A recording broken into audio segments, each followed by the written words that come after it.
Welcome. My name is Jorge Dominguez, and I will be chairing the session this evening. It really is a very great pleasure to be able to host this event at the Forum of the Kennedy School.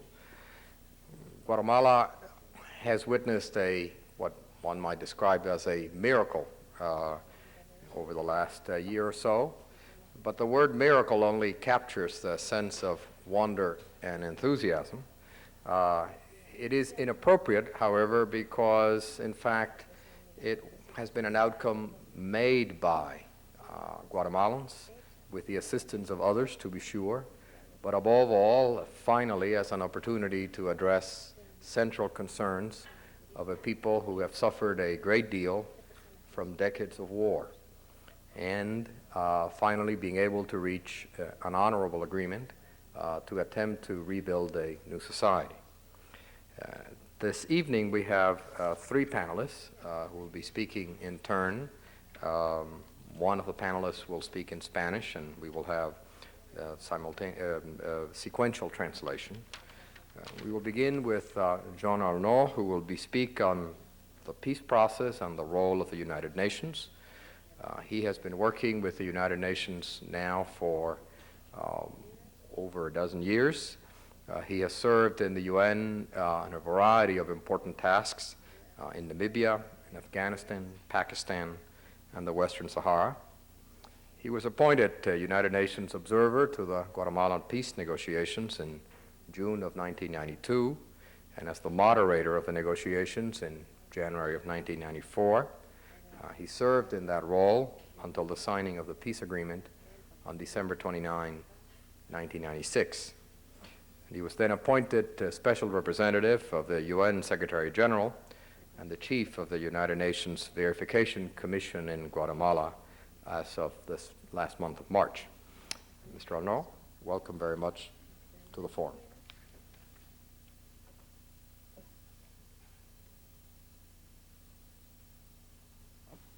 Well, thank you very much, and I'd like to express the appreciation of the UN and my own for inviting us to take a break from the rather hectic pace of the implementation of the peace accords in Guatemala to spend an evening with you and reflect on the balance of the past few years, or the past 5 or 6 years of negotiations, and the challenge of implementing what is indeed probably the most comprehensive peace settlement ever reached as a result of the negotiation of an internal conflict. Approximately 3 weeks ago in Guatemala, a follow-up session to the first peace conference, the consultative group meeting that took place in January of last year, and that gave the opportunity to donor countries to express their support for the peace process. This meeting 2 weeks ago in Guatemala was to a large extent the best demonstration of what the peace process had achieved over the past 5 years. At the conference were present, of course, the two parties, the government of Guatemala and the URNG, but also a variety of sectors of civil society, starting with Maya organizations, representative of other branches of government, representative of human rights organizations, and so on and so forth, who have been involved over the past 6 or 7 months in implementing part of the accords on the indigenous issue, on the reform of justice, on the electoral reform. And together with them, most donor countries were represented and took the opportunity to not only to express their satisfaction over the way in which the accords have been implemented over the past 8 months, but mostly reiterate their commitment to not only the demobilization of the URNG, not only the reduction of the army, but most importantly, a platform of transformation of Guatemala in almost all aspects of its of its society, that, as I said, represents the outcome of a long process of build-up of a partnership that I think has no precedent in the history of the Central American peace processes. And what I would like to do now is spend some time talking to you about this partnership, talking to you about the paradoxes of a process that started in relative obscurity back in 1990 and has managed gradually to expand its ownership beyond the government, beyond the URNG, into civil society, and finally into the international community. If we take the example of El Salvador, 6 or 7 months into the process of implementation of the Salvadoran peace agreement, let's say in September of 1992, the situation was in great contrast to the situation we have now in Guatemala. The demobilization of the FMLN had been postponed several times. The relationship between the government and the FMLN over the deployment of a new police, over the redeployment of the army, that relationship was very confrontational. The international community had begun to express some doubt as to the viability of the Chapultepec Agreement. In Guatemala, we observe a very different situation. Even though there has been indeed some difficulties, the process of demobilization of the URNG troops, of the URNG members, went very smoothly in 2 months. And overall, we cannot but observe the fact that as a result of 5 years of negotiations, the two parties have basically gone from a relationship of confrontation to a relationship of negotiation, and now to a relationship of cooperation. And I think it is important because it is somehow a paradoxical result of the very agenda that the two parties had agreed upon back in 1991. In 1991, the parties agreed to an agenda that went way beyond a normal agenda for a peace process, for the peace negotiations. Indeed, it touched not only on military issues, not only on the classical issues now of reform of justice or human rights. It touched on indigenous issues, on socio-economic issues. And in other words, it forced both parties to go beyond what they had achieved in the case of El Salvador, and that is agree on a democratic framework which would allow the continuation by other means of the military confrontation. In other words, the establishment of a political and legal framework that would allow political struggle to continue over basic issues of socio-economic orientation. In the case of Guatemala, both parties were forced by their very agenda to agree basically on all aspects, as I mentioned, of their respective political platforms. The peace process, in the case of Guatemala, contains basically four components. The return to the rule of law through the provisions for the respect of human rights, demilitarization, development and social justice, and finally, as you probably know, the integration of the multicultural dimension of Guatemala into the reform of the state. There are, of course, still issues that are pending in the relationship between the two parties. However, what I think characterizes it is basically a joint project, a joint platform, and in this, the two parties stand out in contrast to most of other political forces in Guatemala. A second aspect related to this is that whereas in El Salvador the government felt somehow that the agenda of peace had been imposed upon it and felt that the international community should in fact bear the financial brunt for its implementation, in the case of Guatemala, there's a clear sense of ownership of this project by the government and the URNG.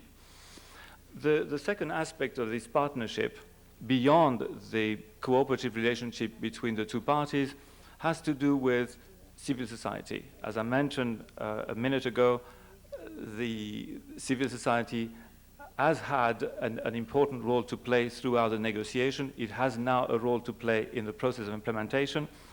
And it's interesting to understand how this came about.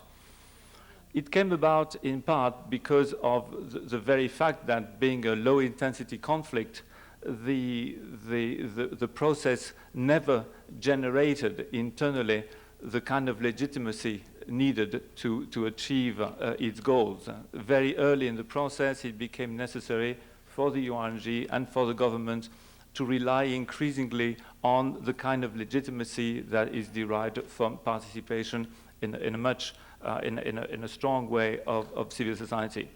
Back in 1994, an assembly of civil society was created, which had the mandate of giving direction to both parties about the issues that they were going to discuss at the negotiating table, and also monitor that the agreements that they reached were somehow consistent with the aspirations of civil society. Further, during the peace process, we observe a sort of shift in the nature of the political agreements that were signed. Initially, the focus of the negotiations is strictly on a sort of list of demands, a list of measures that the government is expected to take. But as I say, the focus gradually shifts from measures to processes, from the agreement on resettlement to the agreement on the indigenous people, to the agreement on the reform of the electoral process.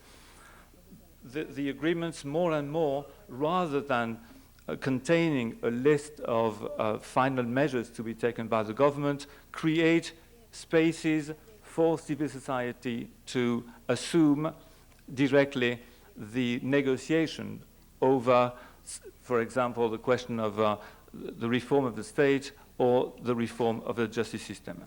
And one of the perhaps most surprising and most satisfactory features of the last 6 or 7 months is that these commissions, about 15 of them that were created under the peace accords, have turned out to be perhaps the most dynamic element of the peace process. In other words, one might have suspected that part of civil society would turn away from the peace accords, would not be willing to participate, would not play the game, and in fact, from the indigenous groups to the judiciary, the political parties, all of them have, for the past 6 or 7 months, participated intensely in this sort of continued negotiation over some of the most basic issues of Guatemalan society. The third element, the third aspect, the third component of this partnership is, as I mentioned, the international community. On this, the Guatemala peace process has certainly benefited very much from the lessons learned in El Salvador. As you may know, one of the lessons that donor countries learned from El Salvador is the need to prepare themselves for such a taxing process as implementation of a comprehensive set of peace accords. And that lesson was applied in El Salvador very early. As soon as the Human Rights Agreement was signed back in March of 1994, donor countries and international financial institutions decided to get together and begin to prepare themselves for assisting in the implementation of the peace accords. Gradually, in 94, 95, and 96, this commitment to prepare themselves for the future implementation of the peace accords, in fact, became more of a commitment to support the peace process as it went on. In 1995, for the first time, donor countries agreed to, in fact, support financially partial agreements signed in 94, that is the agreement on human rights and the agreement on the resettlement of refugees. In other words, the donor countries decided to give a vote of confidence to a peace process that had not yet proved successful, well ahead of the signing of a final peace accord. The the partnership between the peace process, between the two parties, civil society and the international community, also benefited very strongly from a shift of emphasis in the policy of the international financial institutions. As you know, in the case of El Salvador, the policies of structural adjustment were still the main focus of the World Bank or of the International Monetary Fund as far as Central America was concerned. But gradually, between 92 and 94, there was an emerging consensus among international finance institutions and among donor countries in general that a sound policy of support for for Central America, and in particular Guatemala, could not limit itself to just structural adjustment. That some of the basic proposals contained in the peace accords, increase in social spending, redirection of the social spending of public spending towards the poorest of Guatemalan society, the strengthening of the ability of the state to provide basic social services. All these ideas became very much part of the agenda of the international finance institutions, in addition to the agenda of both parties. As a result, as I mentioned, we have, in the case of Guatemala, a situation which we think is basically encouraging. On the one hand, we certainly have, as I mentioned, one of the most comprehensive package of peace accords ever to emerge from the resolution of an internal conflict. We have, in particular, provisions relating to the struggle against poverty, which are not only a challenge to Guatemala, but a challenge to what has been over the past several years, a worrying evolution in Latin America in general. But we have, as a result of this process, as I mentioned, what is probably the most ambitious coalition of forces, both government, civil society, and international community that can be brought to bear on the challenges of the peace process, which I understand Richard Eikenheit will talk to us in a minute. Thank you.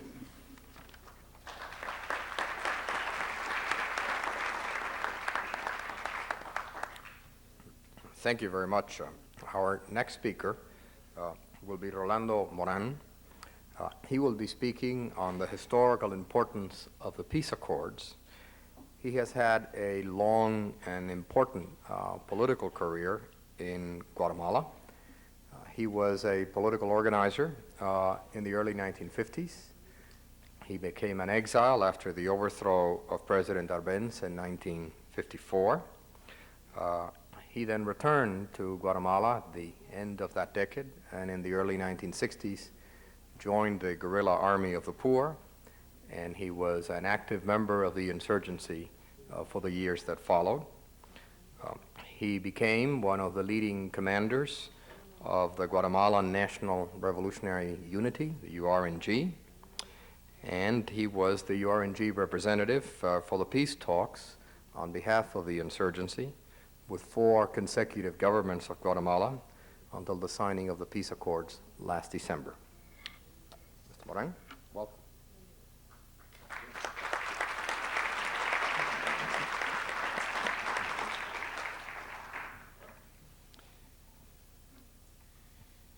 En primer lugar, quiero agradecerles su presencia en esta oportunidad.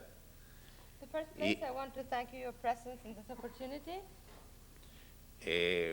Un saludo de mi parte y del pueblo de Guatemala por recibir este interés tan grande sobre su destino y su perspectiva.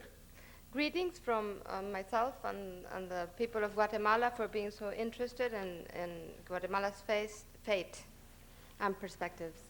En lo personal quiero expresarles mi gran satisfacción y el sentimiento de honor que tengo de estar en esta centenaria universidad, centro de los estudios de la ciencia, de la política, de la sociedad entera. On a personal note, I want to express my satisfaction of being in, and it's also an honor of being in this very old university, which is a center of political and all sorts of studies that comprise the entire society. El logro de la firma de la paz tiene la significación histórica de ser el suceso positivo más importante en los últimos 50 años de la vida de Guatemala.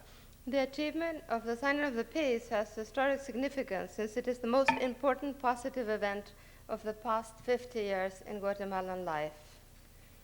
Desde 1954, en que se produjo el derrocamiento violento del régimen democrático que encabezaba el presidente Jacobo Arbenz, la sociedad guatemalteca no había visto la posibilidad de concretar una esperanza para construir un futuro de paz, justicia y democracia con dignidad.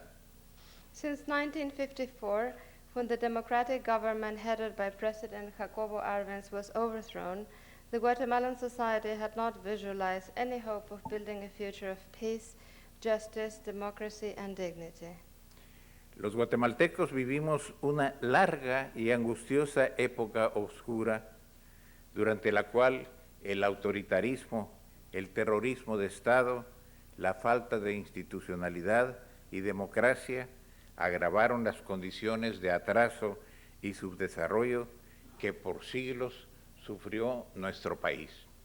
We Guatemalans lived through dark and somber times during which authoritarianism, state terrorism, lack of institutions, and democracy worsened the conditions of underdevelopment that our country had suffered for centuries.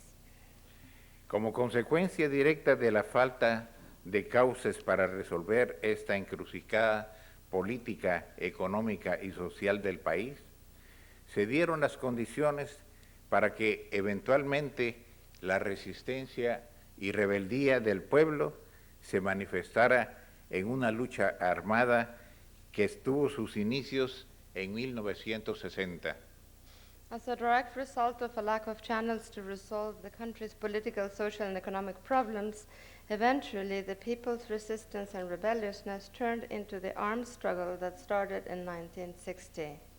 Más de 35 años de guerra interna representaron un alto costo para el pueblo de Guatemala, hecho que no es desconocido en el mundo, sobre todo por las atroces violaciones a los derechos humanos, la política estatal de represión por parte del poder gubernamental desató contra la población civil como reacción a una rebeldía justificada. The more than 35 years of civil war were very costly to the Guatemalan people, a fact well known to the world, particularly for the atrocious violations of human rights and repression unleashed by the government against the civilian population as a reaction to a justified rebelliousness. Pero a partir de 1987 comenzaron a madurar condiciones para lograr una solución política al conflicto armado y con ello la posibilidad de encauzar la vivencia y la institucionalidad del pueblo guatemalteco por una vía democrática a través de procedimientos políticos e institucionales. Se iniciaron entonces los primeros intentos de diálogo emborronados por la desconfianza y la intransigencia mutua. After 1987, the necessary conditions to reach a political solution to the armed conflict started to take shape, and with that the possibility of creating democratic institutions in Guatemala through political and institutional procedures. There were some early attempts to initiate dialogue, but they were hampered by mutual mistrust and lack of flexibility. Fue un periodo de maduración del diálogo político. Después, el paso de avance a las negociaciones moderadas por las Naciones Unidas gestaron la posibilidad de llegar a una paz del conflicto armado y al establecimiento de una plataforma sustantiva de reformas estructurales e institucionales que fueron la base de una nueva etapa en la historia de Guatemala, propiciadora de cambios y transformaciones que le permitiera insertarse por primera vez con su fisonomía propia, multiétnica, al concierto de las naciones civilizadas, de las cuales estuvo durante varias épocas excluida precisamente por el atraso, la miseria, la discriminación racial que la caracterizaron, el terror y la violencia. It was a period in which the political dialogue started to become possible. After that period, the negotiations moderated by the United Nations created the possibility of resolving the armed conflict and establishing a platform of structural and institutional reforms that would serve as the foundation of a new chapter in Guatemalan history, open to changes and transformations that enable the country to join for the first time with its own multi-ethnic face the civilized nations of the world, from which it had been excluded for so many years as a result of its backwardness, poverty, racial discrimination, terror, and violence. Una realidad tan intrincada, polarizada y conflictiva no podía ser resuelta por medios políticos, sino a través de una negociación profunda, prolongada y de alto contenido humano y social. A reality so intricate, polarized, and conflictive could not be resolved through political means, but rather through lengthy negotiations with a high human and social content. Por eso no es extraño que como consecuencia de 36 años de guerra interna y de agudo conflicto social, se haya requerido de 7 años a partir del acuerdo de Oslo para un proceso de acercamiento, diálogo, concertación, negociación formal y oficial. This is why it is no surprise that as a result of 36 years of internal war and acute social conflict, it has taken 7 years after the Oslo Agreement to have a formal and unofficial process of dialogue, compromise, and negotiation. ¿Cuáles podríamos conceptuar como los elementos más difíciles de superar en el periodo de las negociaciones? What we consider as the most difficult elements to overcome during the most difficult process of negotiation. Inicialmente, la desconfianza mutua, la confrontación, la intolerancia, productos del periodo anterior y la polarización que llegó a sus máximos niveles y extremas manifestaciones en la violencia. At first, mutual mistrust, confrontation, intolerance, all products of the former period, manifested themselves in violence. Pero el contenido de las aspiraciones que promovieron el proceso de negociaciones, el propósito de justicia social, el progreso y la democracia prevalecieron sobre todos los resabios, no solamente en nuestro país, sino en esfera mundial. But the objectives that promoted the process of negotiation, social justice, progress, and democracy prevailed over all leftover problems, not only in our country, but around the world. Y se logró un cometido de aspiración nacional. El resultado fue una paz firmada como culminación de un programa de acuerdos económicos, sociales, culturales, de reconocimiento de la unidad nacional, integrada por pueblos multiétnicos, pluriculturales y multilingües, reconocidos por las partes en pugna. Una paz con contenido, con perspectivas históricas, con el propósito de superar nacionalmente una época oprobiosa. And the national objective was defined. The result was a peace signed as the culmination of a program of economic, social, and cultural agreements, of recognition of a national unity composed by a multi-ethnic, multicultural, and multilingual population recognized by the parties in opposition. A peace with contest, with historic perspectives, anxious to overcome a shameful period in our history. El hecho de que el diálogo y las negociaciones en curso, en los cuales intermediaron con alta autoridad y efectos de consulta las Naciones Unidas, la representación ecuménica de las entidades religiosas que tienen presencia en Guatemala, la Iglesia Católica, los gobiernos amigos de Europa y América que se manifestaron con acertada y profunda preocupación por su solución, revelan claramente la complejidad del cuadro de problemas que había que sobremontar y los esfuerzos que se tendrían que efectuar para encauzar y concertar sustantivamente la deseada paz. The fact that the ongoing dialogue and negotiations were mediated by the United Nations, the religious entities that have a presence in Guatemala, the Catholic Church, and the friendly European and American governments clearly showed the complexity of the many problems that had to be overcome and the efforts that had to be undertaken to sign a meaningful peace. La entonces Comandancia de la Unidad Revolucionaria Nacional Guatemalteca, organismo supremo conductor de la resistencia guerrillera revolucionaria, dialogó y negoció con 4 gobiernos que se sucedieron en la dirección del Estado de Guatemala. The then Comandancia of the Unidad Revolucionaria Nacional Guatemalteca, the foremost revolutionary guerrilla resistance, dialogued and negotiated with 4 successive Guatemalan governments. Muchas veces la incomprensión, la resistencia a aceptar cambios, la estrechez de la visión de la paz, aunado a la falta de voluntad política, salvo el actual gobierno que preside el señor Álvaro Arzú, hicieron impracticable que se abreviara el tiempo y que una solución equilibrada y objetiva del conflicto y sobre todo el establecimiento de una plataforma con contenido social de cambios y transformaciones en la sociedad guatemalteca permitiera llegar a la paz.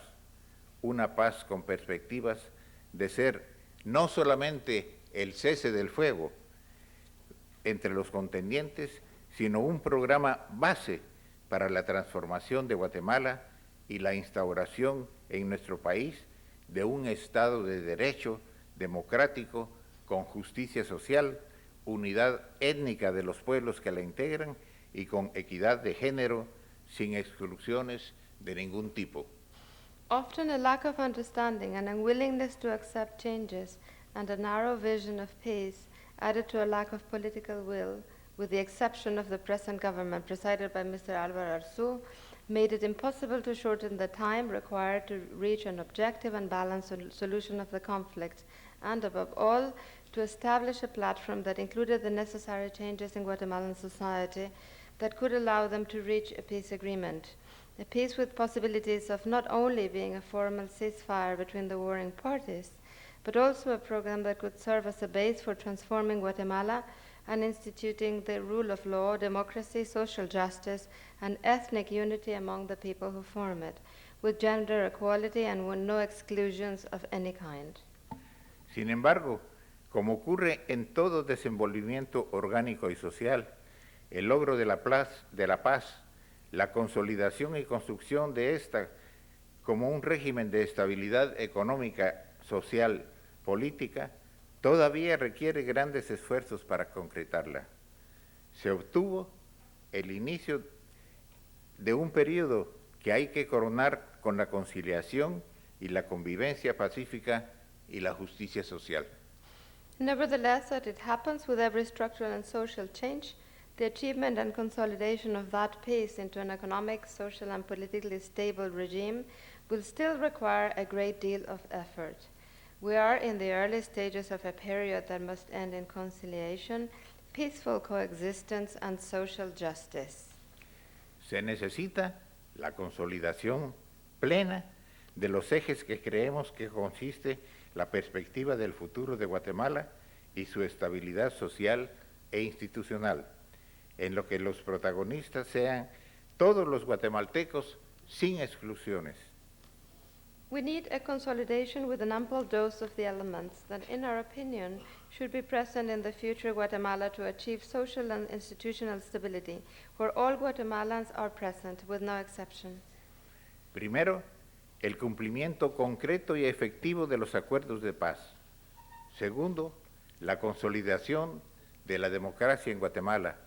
Tercero, la configuración de nuestro país multiétnico, pluricultural y multilingüe. First, the concrete and accepted compliance of the peace agreements. Second, a consolidation of democracy in Guatemala. Third, a configuration of our country as a multi-ethnic, multicultural, and bilingual entity. Cuando logremos plena y establemente estos objetivos, podremos asegurar a todo el mundo y nos afirmaremos nosotros mismos que realmente hemos logrado una paz completa e irreversible. Only when we fully achieve those objectives, we will be able to assure the world and ourselves that we have really achieved a complete and irreversible peace. Para ello, somos plenamente conscientes que lo fundamental es el esfuerzo que nosotros, los guatemaltecos, el Estado, sectores sociales y políticos y el pueblo que lo integramos, llevemos a cabo el empeño supremo que históricamente hemos encarado, asumir los acuerdos como objetivo y perspectiva de orden nacional, cumplirlos en la práctica y a partir de ellos abrir el despegue de Guatemala como país activo y digno de la comunidad internacional. For that, we are fully aware that the most important issue is the effort we Guatemalans, the state, as well as the social and political elements that form it, carry out the supreme objective that we have before us, adopt the agreements as an objective and a perspective of national order, bring them to fruition, and once they are in place, allow Guatemala's take off as an active nation worthy of the international community. Requerimos complementariamente del reconocimiento y solidaridad de todos los países que en esta época de globalización son conscientes que no pueden quedar eslabones sueltos en esta cadena de superación de la humanidad entera. In exchange, we require the recognition and solidarity of all the nations that in this era of globalization are aware that there can be no loose links in this chain of improvement of the entire human race.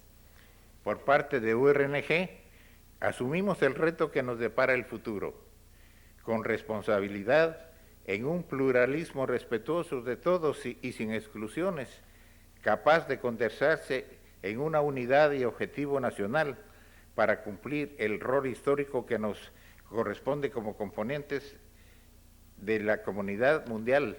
Asumimos este papel.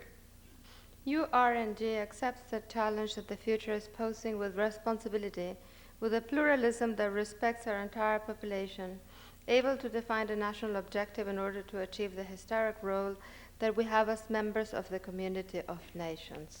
Aspiramos a compartir este desafío con todos los sectores sociales y los pueblos que integran la nación guatemalteca ante el mundo y ante la historia. We aspire to share the challenge with all the social segments and all the peoples that form the Guatemalan nation, before the world and before history. Estamos preparados para este juicio. We are prepared to submit ourselves to the judgment.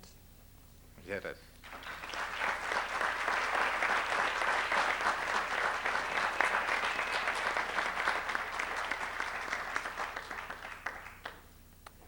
Our final speaker this evening is Richard Eikenheit Castillo. He will be speaking on the challenges of the implementation of the peace accord. He was Minister of Finance of Guatemala under two presidents from 1991 to 1994. He was a member of the National Commission that negotiated the peace accords with the Guatemalan URNG. He was appointed by the President of Guatemala as his representative in the task of coordination of international cooperation for peace. And I think it's also good to mention that he was a Mason Fellow at the Kennedy School, and he earned his Master's of Public Administration here, so I should also say, welcome home.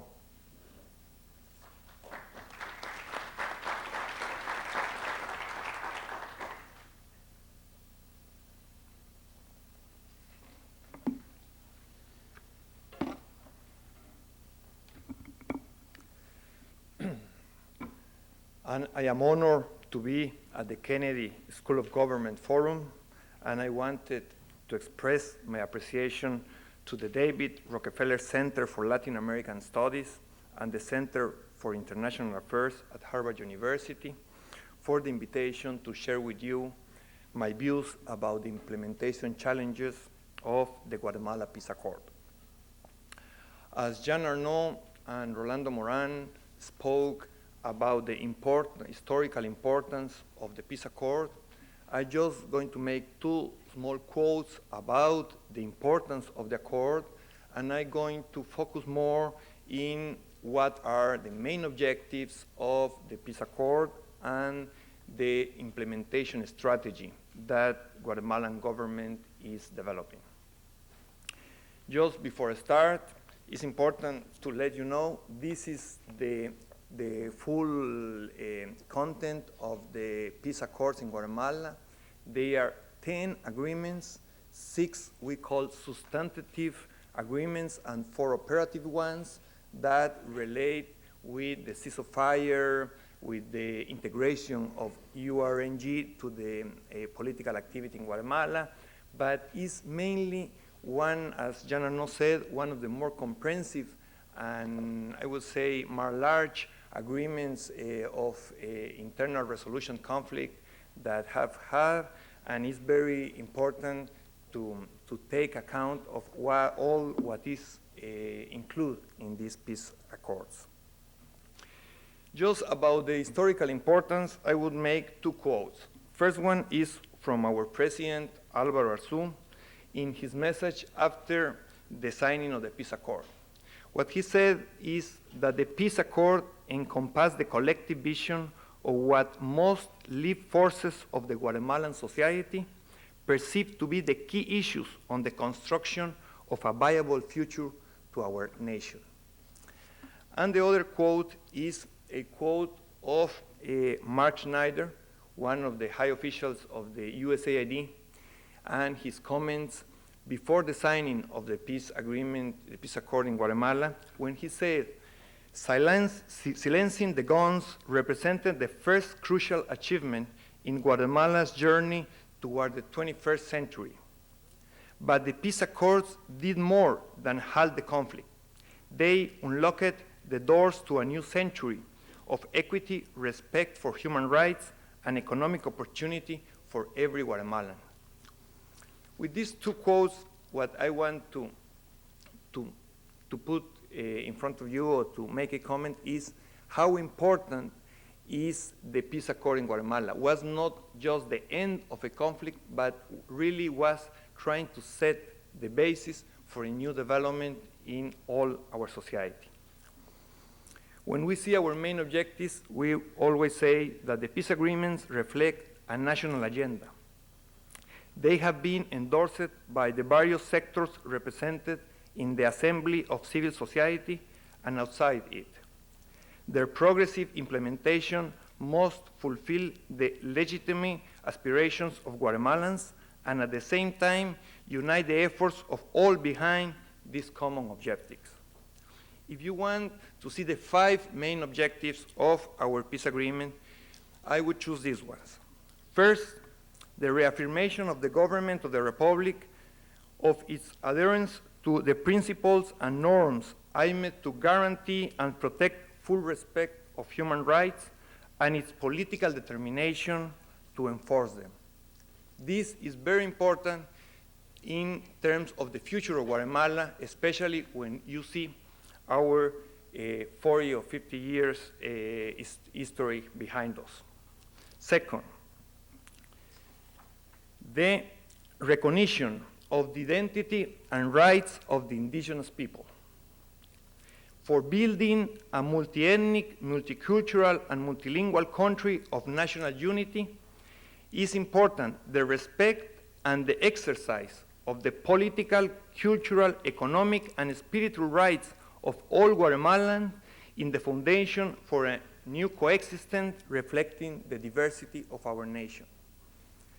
Third of our main objectives, the firm and lasting peace must be based on participatory socioeconomic development that is geared to the common good and to the needs of the entire population. Such development requires social justice as one of the cornerstones of national unity and solidarity, and sustainable economic growth as a prerequisite for meeting the population's social demands.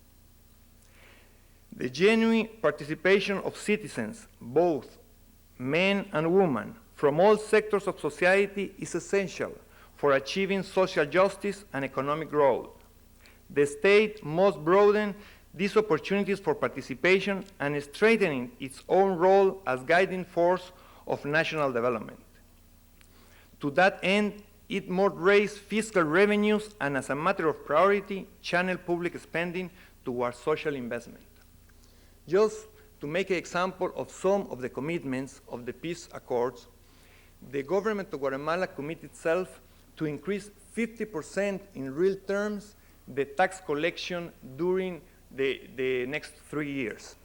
And at the same time, committed itself to increase public spending in health, education, the judicial system, and the national civil police in 50% in real terms, reducing at the same time in 33% in real terms the military expenses in the country.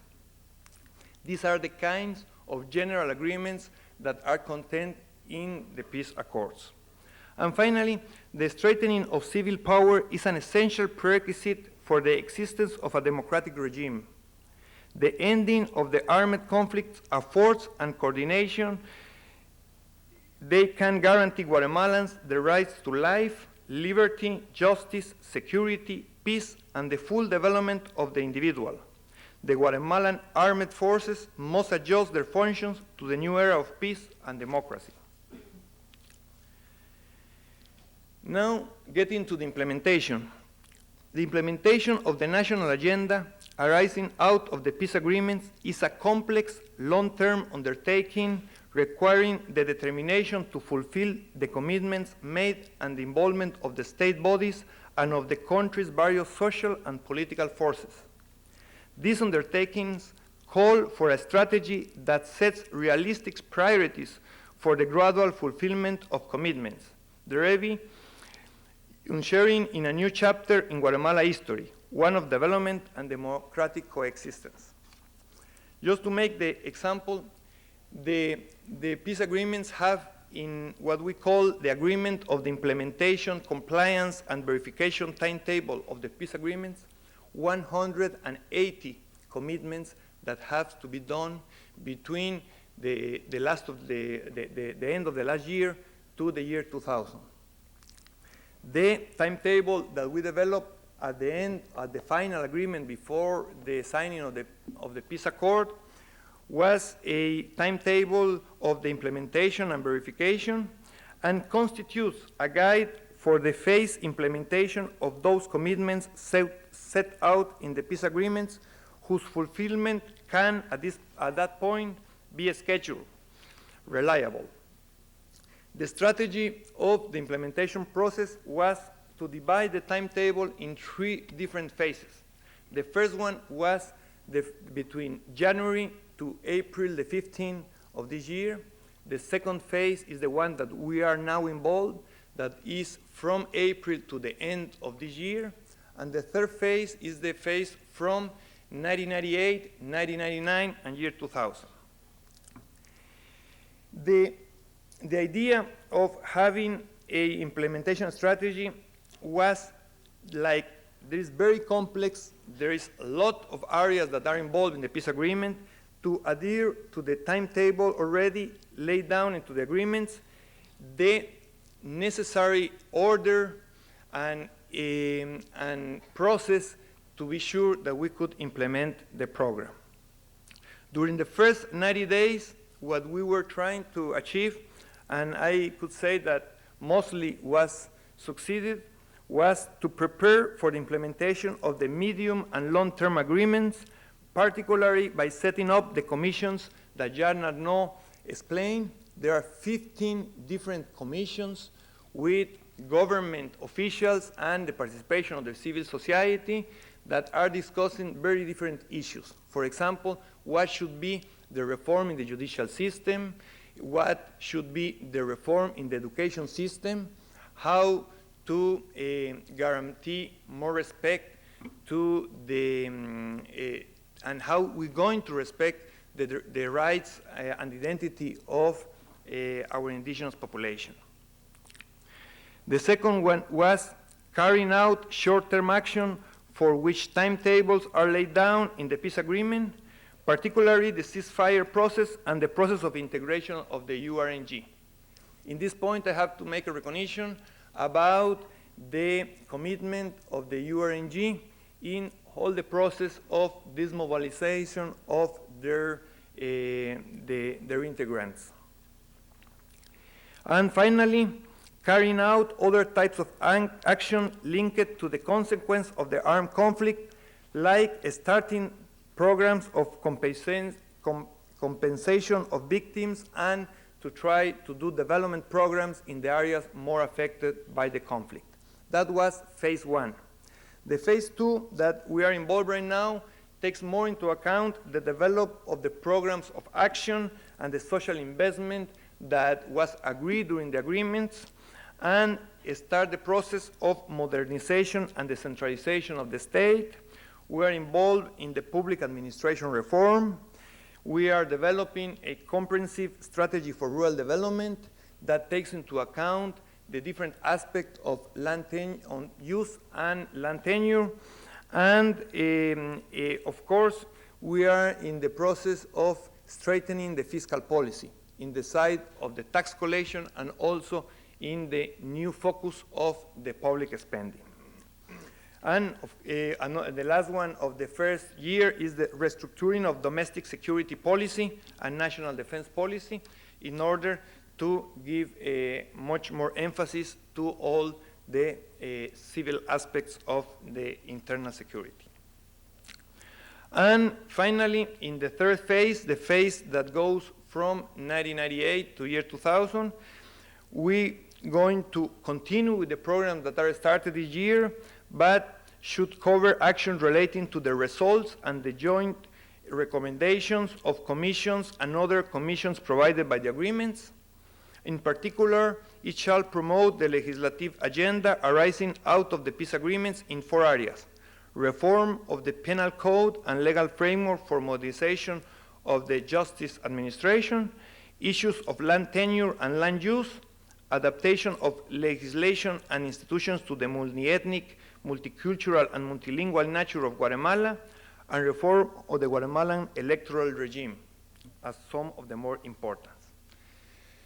Finally, in terms of the implementation strategy, the government decided that the peace accords were not an additional agenda of the government plan, that the peace accords become the government plan of this administration, and then they set up a Secretary for Peace, but that doesn't have to do with the implementation, but with the mobilization of all the government in order to fulfill the responsibilities that the government has in the peace accords and in promote the participation of the rest of the civil society and the rest of sectors in Guatemala in the program that has been designed.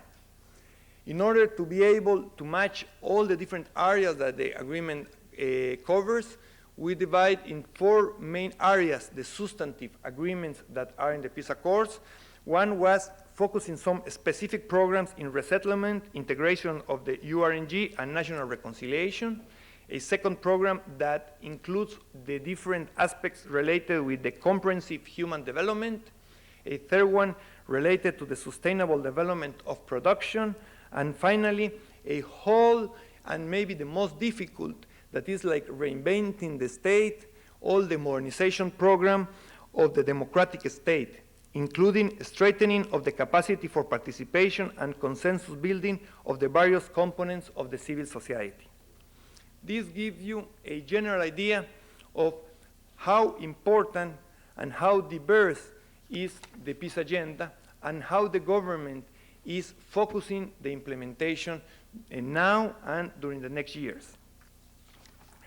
Before I end my presentation, I would like to make some remarks related about the process that Guatemala has been going through during the last years. It's very easy to understand that Guatemala has come a long way to be able to sign the peace accords, as Rolando Moran mentioned in his presentation. And we still have a very long way before we can feel proud about the general conditions and the living standards of all Guatemalans. However, I feel it is important to make some considerations about the past process. I very easily can remember how difficult it was to negotiate or to try to build consensus among the different sectors in our society just 4 or 5 years ago. The lack of trust and the culture of confrontation was too strong to permit to move in the direction of building consensus. But after some years of discussions and negotiations with the URNG, there was a turning point that I think that is important to mention. And in my belief, that turning point was when President Arzu, at that time as a presidential candidate, take the initiative to have private talks with the URNG leaders and explain them his vision as his dreams about a new and different Guatemala. After that, during his first month, the kind of measures that he take against impunity, against corruption, the very strong commitment with the peace process, I think that started to get the kind of conditions that make able to advance in the negotiation.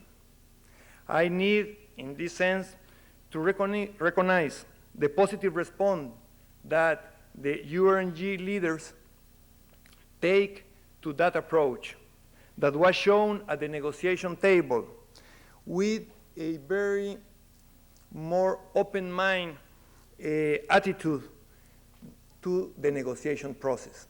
We were able to become a relation where we were able to separate the persons from the problem, when we really begin to discuss what were the interests of the Guatemalan, the real interests of the Guatemalan population, more than our own ideological points of view. And we were able to negotiate thinking not in all what we want for Guatemala, but what could be the basics, the grounds for a future development of our country. We recognize among ourselves that we had a common vision, that we have a common objective, and that we have a common commitment about a better future for Guatemala and all Guatemalans. Since then, we have come a long way, but we still have to go to a more difficult and maybe a longer period of time before we are proud about the kind of country that we have. But the lessons of the past years give us the confidence that we are going to be able to write a new and successful story about Guatemala. Thank you very much.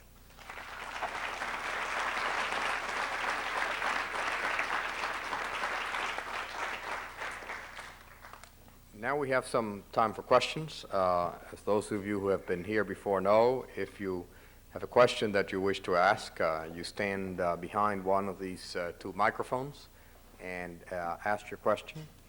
As you do so, please state your name and say a sentence about who you are, and we will go on for a while in that way. I actually have a question of my own that I'd like to ask each of you. This is a very complicated agreement, in part because it is comprehensive. Occasionally in agreements of this sort, there are 1 or 2 key decisions that help make other decisions easier and that help to build a momentum toward achievement of the goals of this comprehensive plan. suppose we were meeting here a year from now, 12 months from now. What one or two things you want to make sure are accomplished between now and 12 months from now? Maybe we can go in the same order. Jean?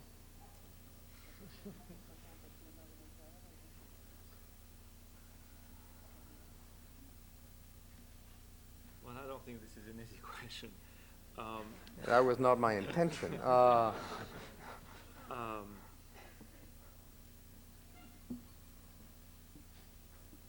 Well, I guess if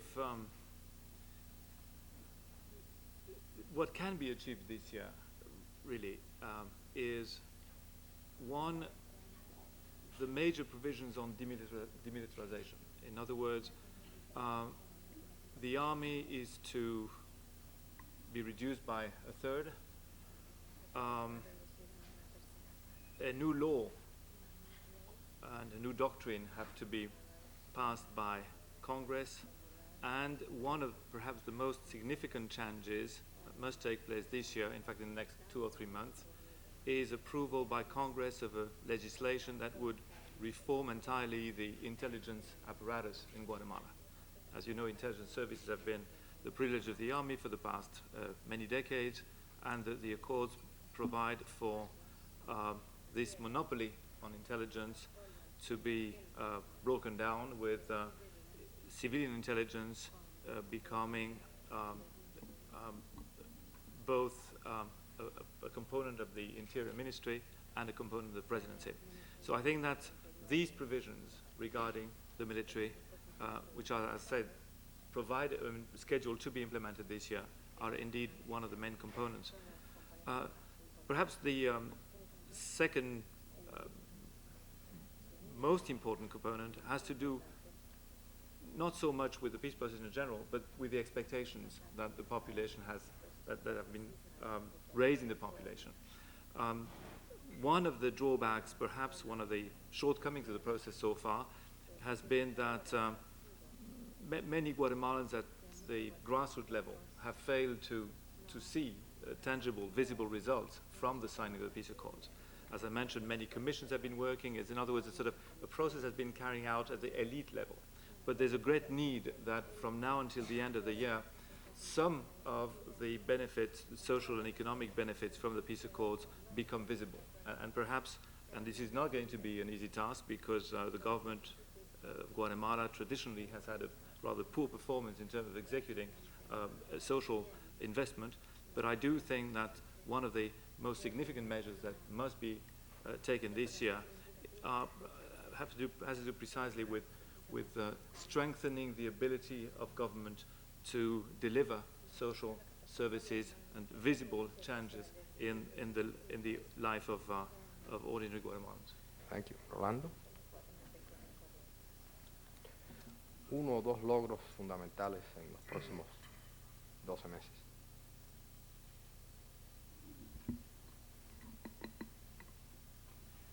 Yo estoy Sí, sí. Parece que no Sí, funciona. no, sí, se escucha. ¿Ah? Sí, sí. Yo estoy completamente de acuerdo con los objetivos que ha expresado el señor Jean Arnaud, pero agregaría uno que a mí me parece fundamental. I am in full agreement with the objectives expressed, but I would add one that I think is crucial. Yo pienso que las prestaciones sociales que el pueblo de Guatemala espera como impacto inmediato del resultado de los acuerdos I think that the social benefits that the Guatemalan people expect as an immediate result of the agreements, y muchos aspectos también de su desarrollo económico and many issues of economic development, no son factibles de cumplir si en Guatemala no se realiza una reforma tributaria. we will never be able to accomplish unless we have tax reform in Guatemala. Guatemala es, junto con Haití, los países de América Latina donde menos se tributa. Guatemala and Haiti are the least taxed countries in Latin America. Y, por supuesto, si el Estado no obtiene recursos suficientes para propiciar un ahorro público y una inversión en todos los aspectos de prestación social, If the government doesn't have enough money in order to have to fund all these social benefits, el crecimiento del Producto Interno Bruto que está previsto en los acuerdos será muy difícil o imposible de alcanzar. the growth of the PIB that is predicted will be impossible to achieve. Hemos recibido de parte de la comunidad internacional una atención y una solidaridad verdaderamente impresionante. We have received an amazing degree of attention and support from the international community. Casi sin precedentes. It's almost unprecedented. Pero sin embargo, si Guatemala no produce sus propios recursos, si el Estado guatemalteco no produce sus propios recursos, But if the Guatemalan state, if Guatemala does not produce its own resources, no podría resolver muchos de los compromisos que tiene en la inversión pública con el pueblo guatemalteco, en las transformaciones económicas profundas que se requieren. we would not be able to achieve the public investment and the profound financial reform that is required. Y por eso considero yo que la reforma tributaria en Guatemala constituye un eje, un punto clave del cumplimiento de los acuerdos en su conjunto. That is why I think that tax reform in Guatemala is crucial to achieve the agreements as a whole. Quisiera agregar lo siguiente. I'd like to add the following. Cuando me refiero a la reforma tributaria, When I talk about tax reform, me refiero a que en Guatemala la estructura de la tributación es ahora de lo más injusta que se puede suponer. when I talk about tax reform, I want to mention that this taxation in Guatemala right now is as unfair as it could possibly be. El 80% de las tributaciones que obtiene el Estado son producto de impuestos indirectos. 80% of the taxes obtained by the state are the result of indirect taxation. Es decir, That is to say, que en definitiva lo pagan los consumidores. that consumers are the ones who are paying them. La gran mayoría de la población que tiene muy pocos recursos. And this means the majority of the population that has very scarce resources. Necesitamos que la tributación en Guatemala se base en impuestos directos. Taxation in Guatemala should be based on direct taxation. Es decir, que grave a los grandes productores y, en definitiva, a aquellos sectores de la sociedad que son los grandes beneficiarios de la economía guatemalteca y que constituyen una pequeña minoría, en definitiva, en todo el país. That is to say that taxes should be paid by big producers and to the richer segment of Guatemala, who are the greatest beneficiaries of the economy and that can constitute a very small segment of the population. Gracias. Richard? I just would add that to the desmilitarization, the balancing between the expectations and the realities of what can be done in the social area and to the tax reform, that Guatemala also needs a successful discussion of the constitutional reforms that were proposed by the peace accords and now are starting to be discussed by the Congress. And finally, that we need to develop more programs about what we call education for peace, where we start to promote the change between the culture of confrontation that we had lived so many times to a culture of building consensus, of negotiating, of cooperation among the different sectors in society. This change of culture is a big challenge because even now that the peace agreements has a lot of support in Guatemalan society, there still are groups that remain conducting themselves in the old confrontation kind of culture. Thank you. Begin with the lady over here.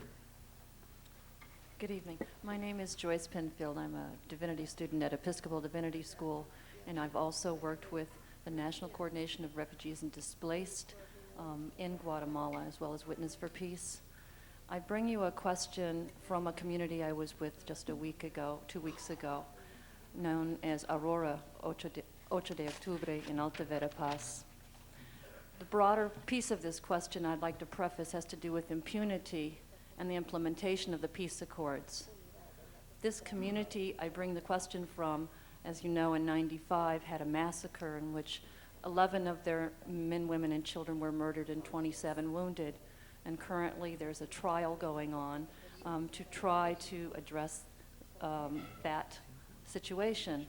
So my question is from them, how is the implementation of the peace accords assuring that there will be justice served on, once again, a violation of human rights taking place to a community that had known those violations so well 10 or 12 years before in their lives? And I would like to ask, I guess, anyone, but particularly Mr. Eikenheit, the broader issue and the specific issue for the community would be very helpful to me. Richard? One of the main goals of the peace accords is the strengthening of the judicial system. There is a process going in that sense. There is a commission, a special commission that was set after the peace accords, where they are discussing what should be the reforms that they are needed in our judicial system in order to assure more access to justice and that real justice comes in Guatemala. And second, they already started the Commission for the Historical Clarification of the Human Rights Violations done during the armed conflict in Guatemala, and they would have their report by the middle of next year. And the government also, as part of the peace agreements, has the responsibility of promote a improvement in the assistance to the population in order to have access to the judicial system, access to a penal defense for all who ask it. But everything is much now starting the implementation, and even that we would like it and support anything that can advance in that area is somehow something that is not completely in the hands of the executive branch, because as you know, the judicial system is an independent branch, but the main efforts are being done. And the only thing that I cannot answer you is the specifics of this case that is in the process, because I do not know at this moment all the details. Thank you. Gentleman over here. Reg McKean, Harvard Institute for Learning and Retirement.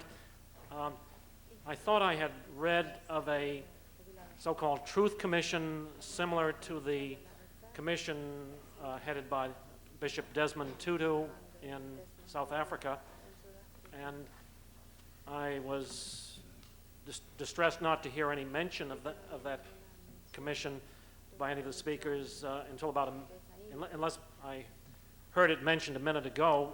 I'd be interested in more detail from any of the speakers about that Truth Commission, powers, limitations, period of time of operation? Thank you. Jean? Yes.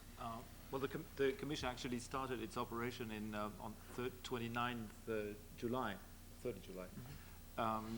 The mandate is for 1 year, in fact, 2 periods of 6 months. They have recruited about 100 staff that they are deploying throughout the country right now. I think their operation in the interior of the country started, in fact, a couple of weeks ago. 100 staff? 100 staff for the time being. If I remember well, I'm sorry if I can't give you all the details, perhaps someone in the audience knows more about the latest developments. I understand that we'll have 4 permanent offices in the country and mobile teams that will be meeting with people in the countryside to receive testimonies. And in addition to this, they will be utilizing the 15 offices of Minugua of the verification mission, UN verification mission in Guatemala, to help them in interacting with the communities.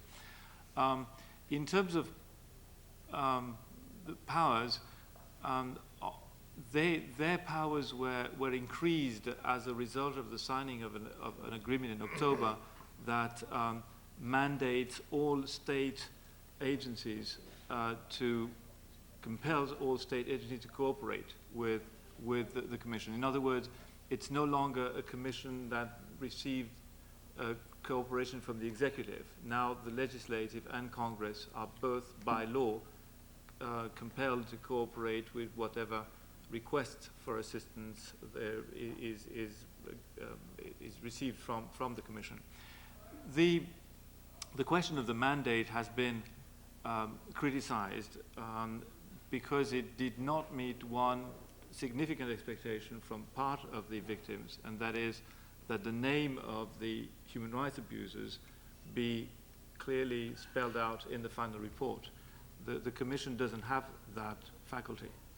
It will, even though it will, of course, receive the names of those who are accused of human rights abuses in order to be able to make cross-references and try to find out more about the pattern of human rights violation that developed over the decades. On the other hand, in its public report, the naming of names will not be permitted. It is, I think, still a bit early to say what the impact of the Commission will be.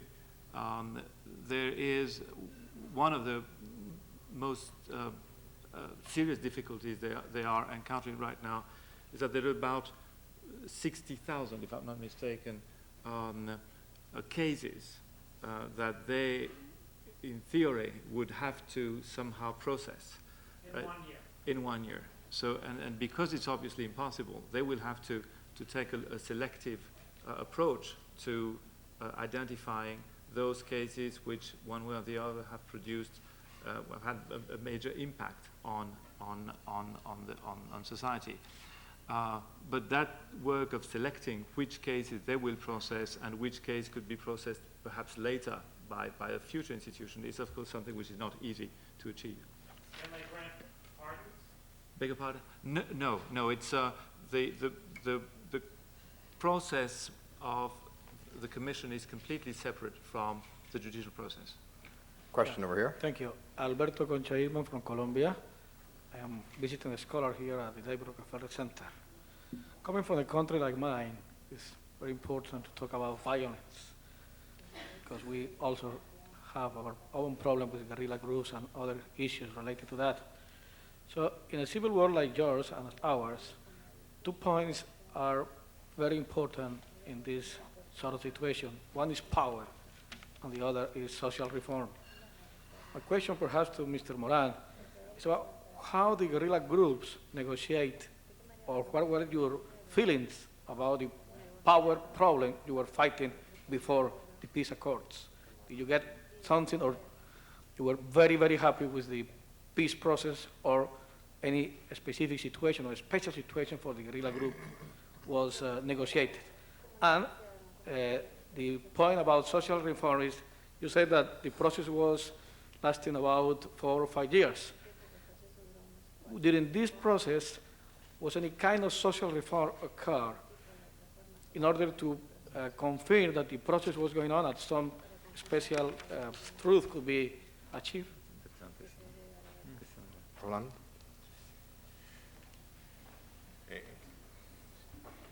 El proceso de paz, el proceso para construir la paz, y sobre todo después de largos periodos de guerra interna, no es fácil en ninguna parte. The peace process is difficult everywhere, particularly in places where you had a long period of internal war. Porque se van creando ya estructuras muy difíciles que se puedan desmantelar después de largos años de lucha interna. Because after many years of internal struggle, certain structures take shape that are very difficult to dismantle. Y en ciertos momentos casi parece que la guerra tuviera sentido por sí misma. And at times it seems that the war it has a meaning by itself. It's done for the sake of the war. Esa es una de las cosas por las que yo me referí de que el proceso de paz en Guatemala había durado tanto. That is why I think the peace process in Guatemala was so lengthy. En realidad, en su duración total, alcanzó 9 años y, como dijimos nosotros, negociamos con 4 gobiernos distintos. In total, it lasted 9 years, and we negotiated with 4 different governments. Pero esto hay que verlo como un proceso que se va alcanzando poco a poco, en lo cual se va avanzando poco a poco. But this has to be seen as a process that is in stages, where you move forward little by little. Yo personalmente creo que la dirección que nosotros le dimos al proceso de paz fue correcta. Y ha habido otros procesos que han tomado cursos distintos. I think that the direction we gave to the peace process was the right one. Others have taken different paths. Y yo creo que si el proceso, por ejemplo, hubiera tomado el camino de ir configurando avances de tipo económico, social o cultural poco a poco y considerar que esto era la garantía de que finalmente se llegara a la paz. But I think if the process should have required to have financial achievements and things like that, and that would have been a requirement in order to reach peace. Que ese proceso, por lo menos en el caso de Guatemala, no hubiera tenido los efectos que tuvo. I think that at least in the case of Guatemala, the process would not have had the effect it had. Nosotros empezamos por cosas muy pequeñas. We started with very small things. Y podríamos decir que una de las grandes conquistas que obtuvimos fue que se estableciera un proceso supervisado verificado y moderado por las Naciones Unidas que estableciera una agenda, un temario a discutir sobre los cuales se pudieran llegar a acuerdos que fueran garantizados no solamente por la comunidad internacional, sino por el propio pueblo mismo que los conocía. One of our great achievements was to have a sort of an agenda that was moderated by the United Nations, modified, but not only just supervised by the United Nations, but also by the people itself. Es decir, que nosotros negociamos primero, That is to say that we first negotiated establecimos las bases de una transformación del país and we set the basis for a transformation of the nation en acuerdos sustantivos in substantive agreements con el conocimiento de la comunidad internacional, del pueblo de Guatemala y de las Naciones Unidas. with the knowledge of the people of Guatemala, the international community, and the United Nations. Y entonces firmamos la paz. And only then we signed the peace. Si hubiéramos firmado la paz primero If we would have signed the y peace first, tratado de ir alcanzando el resultado de los acuerdos después, el proceso seguramente hubiera sido un fracaso. and then we would have tried to achieve the results of the processes, it would have failed. Entonces, nosotros, otra cosa importante, y eso hablo a partir de, es decir, como una de las partes, como la parte guerrillera, como la parte, la contraparte revolucionaria. Another important thing, and I'm speaking here as a participant, as a participant representing the guerrilla, Es que nosotros no fuimos maximalistas del principio, sino que fuimos llevando la estrategia de la discusión del proceso de paz también con una gran flexibilidad, pero analizando muy cuidadosamente, con mucha firmeza y con mucho apego a los principios, los aspectos tácticos de la discusión por la paz. What I want to say is one of the important things is that we didn't want big things right at the very beginning. Rather, we moved little by little, analyzing the results, the stages, and also being very aware of what we wanted to achieve and of the processes themselves. De esta manera fuimos, como quien dice, desmantelando esas estructuras que la guerra misma había constituido. This way, we were sort of dismantling those structures that were built by the war itself, De una parte y de otra. on one side and the other. Y nosotros fuimos creando una mentalidad, una visión, una sensación misma de la necesidad de la paz y de la inviabilidad de proseguir la guerra. And little by little, we sort of created a vision, and we created a need to have peace, and that also an awareness that continuing with the war was simply not viable. Podría poner un ejemplo para finalizar, porque sobre esto podíamos hablar bastante, Because we could talk a great deal about this, but I would just want to give you an example. de que nosotros fuimos creando las condiciones aún dentro de nuestros mismos combatientes. We created those conditions even among our own guerrilla, our own fighters. Y por eso fue que en abril de 1996 And that is why in April of 1996, nosotros pudimos we were able decretar el cese del fuego unilateral to decree a unilateral ceasefire que se cumplió cabalmente por nuestra parte that we absolutely complied with. y que el gobierno tuvo el acertado gesto de determinar también por un cese de fuego de su parte. And the government had the wits to also decree a ceasefire on their parts.